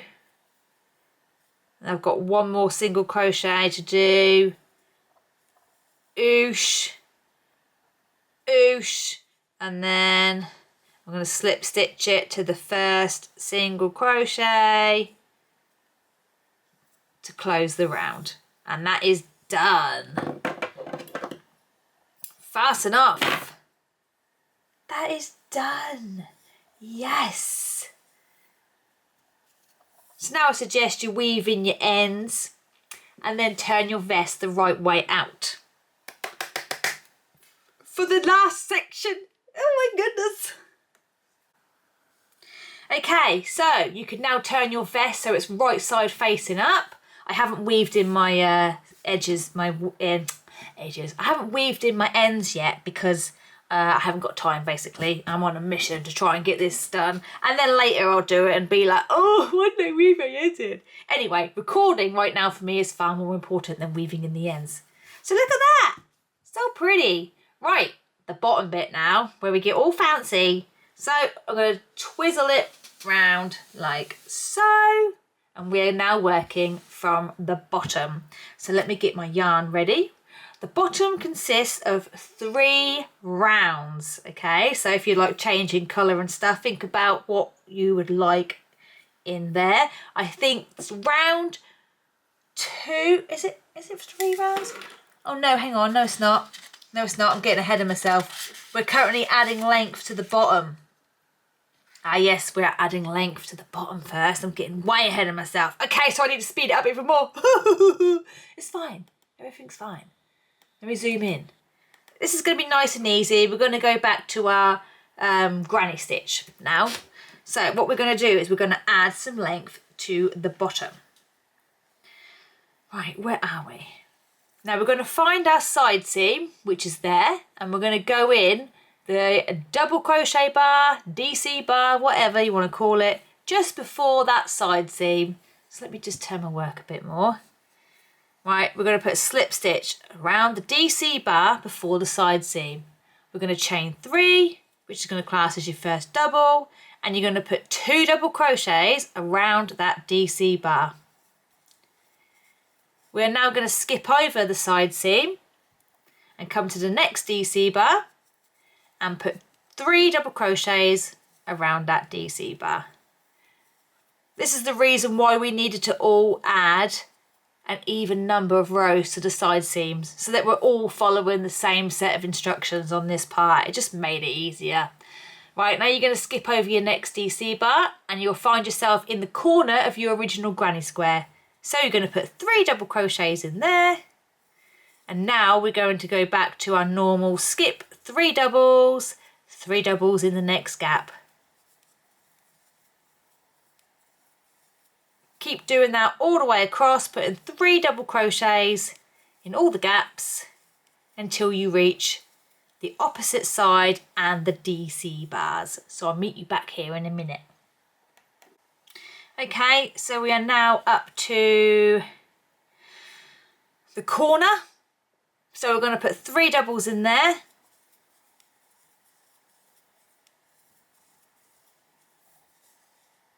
Just realised I'm using the wrong colour. Doesn't matter. No, it's fine. It doesn't matter. Never mind, it doesn't matter. That's because I thought I was doing the bottom edging there. Anyway, I've put 3 doubles in my corner and we're going to come back to skipping DC bars. So skip your next DC bar and put 3 double crochets around the next DC bar. Keep doing that, skip DC bar, 3 double crochets around the next DC bar until you get to your centre seam, and you should be able to just skip over that. That should be the next one that you skip, and then come to the next DC bar and put 3 doubles in there, skip the next DC bar. And that for me has brought me to my corner chain space. So I'm going to put 3 doubles in there. And now I'm back to working in the gaps again. 3 doubles in all the gaps. Ooh. So keep going and I'll meet you back here when we get to the next lot of DC bars. Right, so I'm now at my DC bars, but because I've only got 2, I literally have just 1 to skip, and then I'm going to be at the end of my round. But if you've got more, you'd skip a DC bar, then put 3 doubles around the next one, skip a DC bar, 3 doubles around the next one, so on and so forth, until you reach the end of the round where you skip your last DC bar and put a slip stitch through the top of the chain 3 to join it together.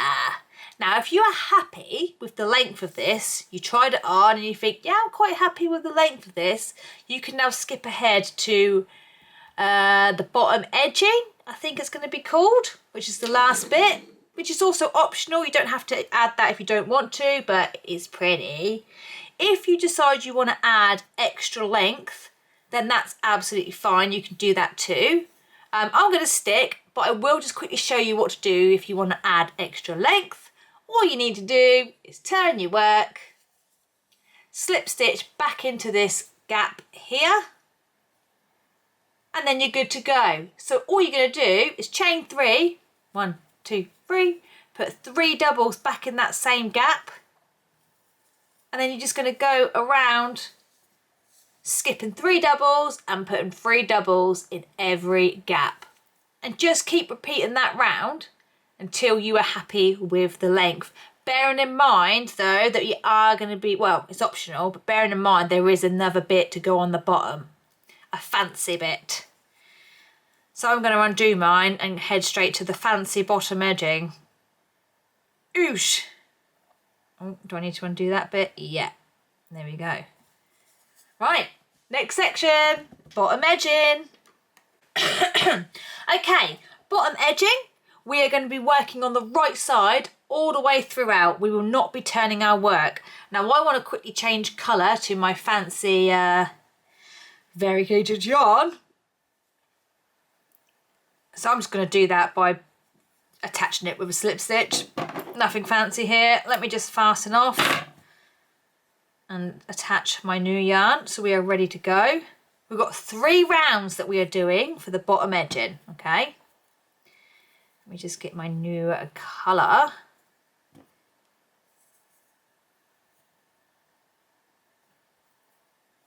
Right, am I ready? I think so. I've got half an hour. Can I bust out these 3 rounds and describe it as well in half an hour? Let me just attach that with a slip stitch and then we are all ready to go. Now I need to look at my notes because I've forgotten what I've got to do. Okay, we're going to chain 1.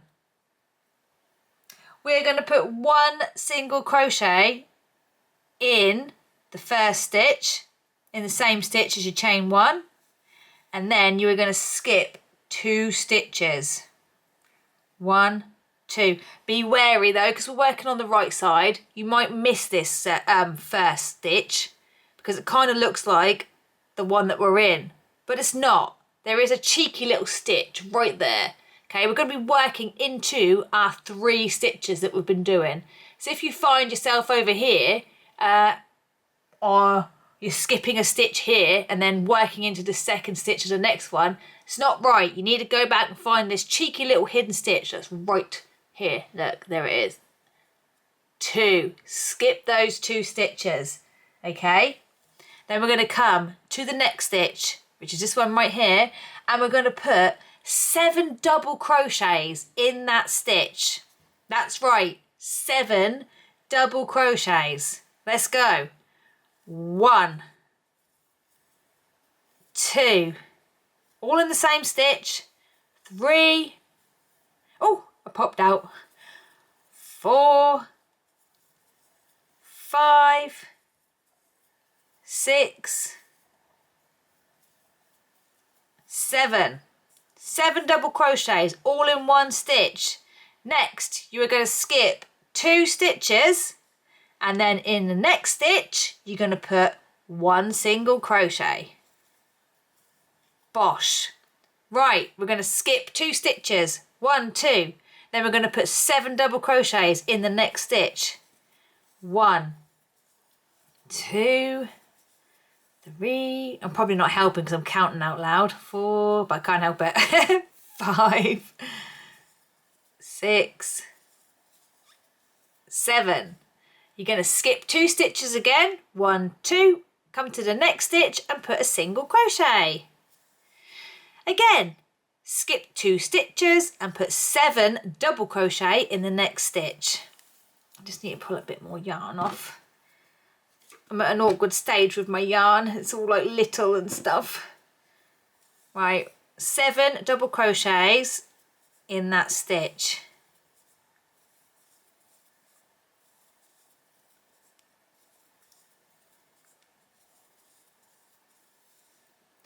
Skip 2 stitches, 1, 2, come to the next one and put a single crochet, and just keep repeating that. Skip 2 stitches, 1, 2, 7 double crochets in the next stitch.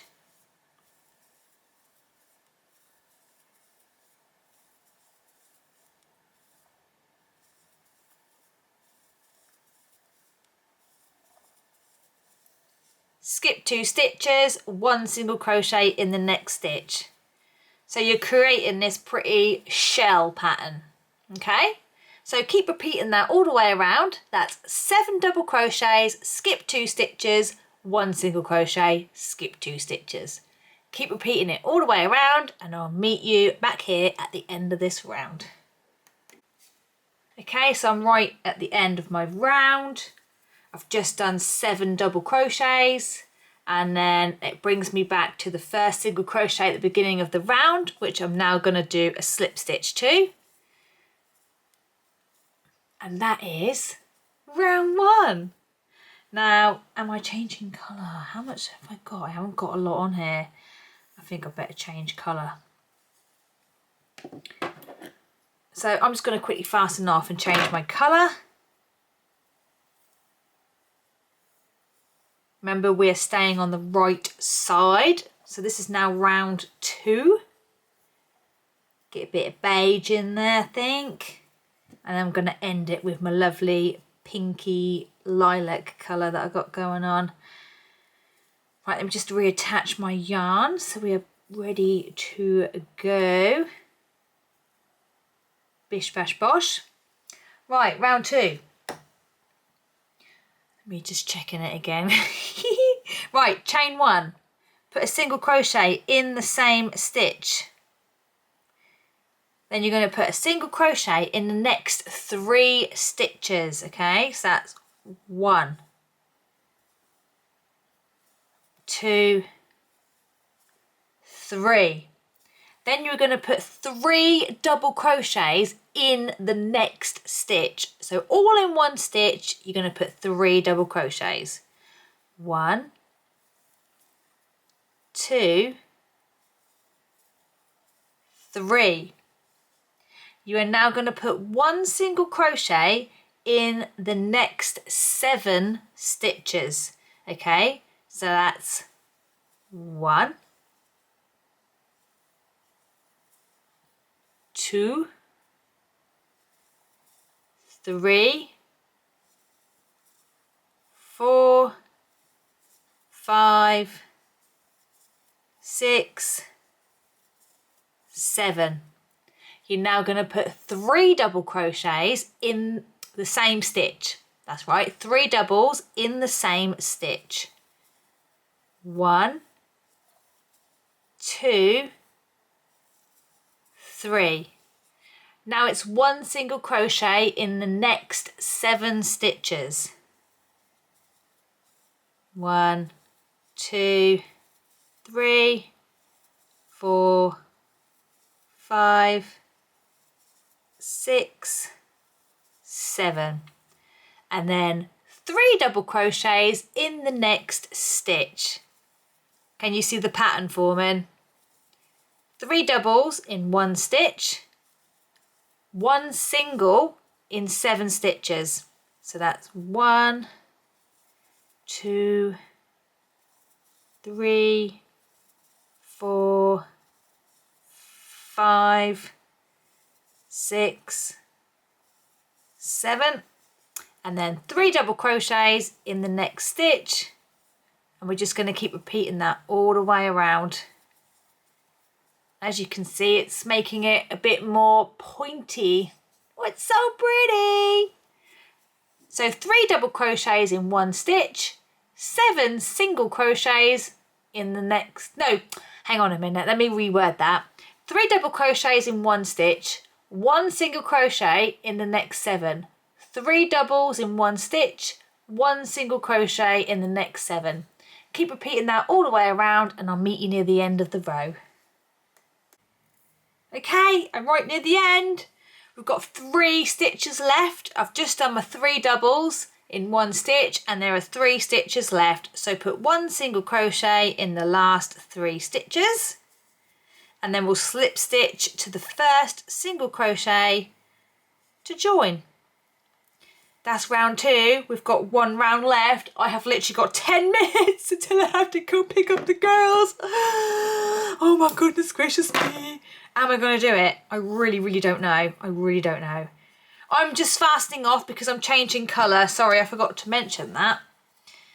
I like to change colours though. Look at that. Oh, it's so pretty. I think I've said that after every round. Right, last round. Let's do it. Let me just reattach my yarn so we're back all in the same position as what we was a few minutes ago. Last round. Okay. Last round. Yeah. Right, for this round, we're going to chain 1 and we're going to do a front post double crochet around the single crochet from round 1. So it's quite good that I have changed colour because that is my single crochet right there, that green one. I'm going to do a front post double crochet around it. So I'm going to yarn over, I'm going to go in the front and around the back of that stitch like so, and I'm going to yarn over and I'm going to do a double crochet. And that is your front post double crochet. Lovely jubblies. Right, we now need to skip the next stitch. Skip the next stitch. Where are we? Sorry, I keep looking at my notes because I can't remember what I'm doing. And then 1 single crochet in the next 4 stitches. So skip the stitch and do 1 single crochet in the next 4 stitches. 1, 2, 3, 4. And now we're going to do a picot. So that's 1, 2, 3, 4 chains and then a slip stitch to the first chain. Let me just look back at my notes again so I remember what on earth I am doing. Now we're going to put 1 single crochet in the next 4 stitches. 1, 2, 3, 4. Now we're going to do a front post double crochet around the single crochet from the first row. Front post double crochet straight around there. And I think we just keep repeating ourselves now. And it's so funny, like this is my pattern. I wrote it. I actually redid it like about a week ago and I still can't remember what I wrote down. It's funny, isn't it? Still can't remember what I wrote down. So yes, lovely. Now we need to skip 2 stitches, but basically if we move it front post away, we're skipping the front post one because technically that is that stitch, but we've put it in around the single crochet rather than going in. So we're going to skip that one because we've technically already used it. We're then going to skip the next one and then we're going to put a single crochet in the next 4 stitches, okay? So you're going to skip those 2. I keep zoning out, my camera keeps zoning out because I'm getting real close to it. But skip those 2, stop it camera right now. 1, 2, ow, stop it, I'm trying to show something. Why is that doing that? Maybe if I move my hand there, I don't know. Oh, I don't know, it's really annoying. Skip, that bit's in the way now. Skip those 2 and we're going to go in the next one, okay? And put 1 single crochet in the next 4 stitches. 1, 2, 3, 4, and then we're going to do a picot. Why does that keep picking up that lovely yellow colour? Let me just hide that a minute. That's better, I hope. 1, 2, 3, 4. Now I need my yarn. Slip stitch to the 4th chain to make your picot. Then we're going to put a single crochet in the next 4 stitches. 1, 2, oh, I keep popping out, 3, 4, and then we're going to put a front post double crochet around the single crochet on round 1, right there. Lovely jubbly. And then look behind that, skip 2 stitches, 1, 2, and then we're going to go in the next one. It's a bit awkward because my working yarn's in the way. Skip 1, Oh, hang on, let me hold it. 1, 2, and then we're going to go in that one. But got to get my yarn again. And then put 1 single crochet in the next 4 stitches. 1, 2, 3, 4, and then a picot. 1, 2, 3, 4. Counting in 4s now, quite easy. And then a single crochet in the next 4 stitches. 1, 2, 3, 4, and then a front post double crochet around that single crochet from round 1, and we're just going to keep repeating it. So that's skip 2 stitches, 1 single crochet in 4 stitches, picot, 1 single crochet in 4 stitches, front post double crochet. Right, keep repeating that all the way around. I might meet you back in a minute, but I don't know. I'm going to try my hardest to get all the way around. All the way around. Right, hopefully see you soon. If not, it's going to be blinking ages. Okay, so we have now got, I've done my last chain 4, my picot. I've got 1, 2, 3, 4 stitches left. So 1 single crochet in the last 4 stitches, and then slip stitch to the first front post double crochet. Oh my goodness, everybody, I've gone over about 2 minutes. So as soon as I've done this, I have got to go and get the girls. This is what juggling family life and crochet tutorials is like. Oh my goodness! Okay, so I have loads of ends to weave in, but I can do that later, begrudgingly. And on my next shot, obviously, I'm going to show you what it looks like when it's on. Oh, got to go in the wrong way. Quick. Look, it's a pen. And it's done, apart from the weaving in the ends. I can't quite fit it in, but here's a quick little... Look at that! Oh, it's so pretty.